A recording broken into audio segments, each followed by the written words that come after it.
Oktubre 6, 2024. Pagbasa gikan sa Santos nga Ebanghelyo sumala ni San Marcos.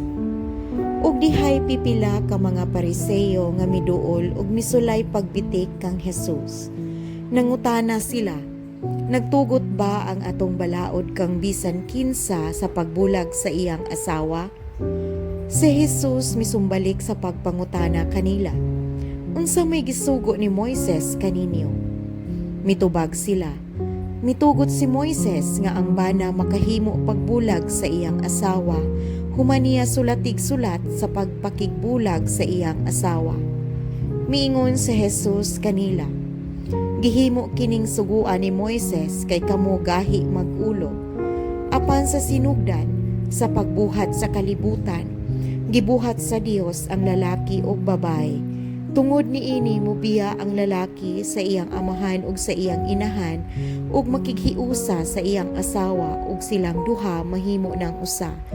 Busa ang bana ug ang asawa dili na duha kundili usa na lamang. Tungod niini kinahanglan nga dili bulagon sa tao ang giusa sa Dios. Sa didto na sila sa balay, nangutana ang mga tinun-an kang Jesus mahitungod ning butanga.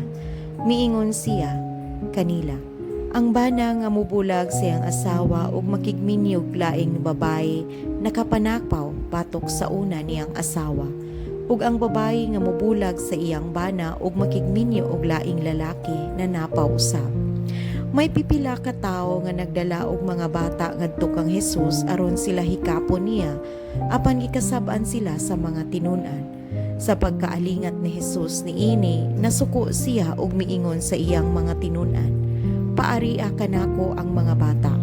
Ayaw sila did-i kay ang gingaharian sa Dios ila sa sama niining mga bata. Timan ininyo kini ang dili mo dawat sa paghari sa Dios sama sa usa ka bata, dili mahisakop niini. Unya iyang gipangugos ang mga bata, gitapion ang iyang mga kamot kanila o gipanalanginan sila. Ang Ebanghelyo sa Ginoo.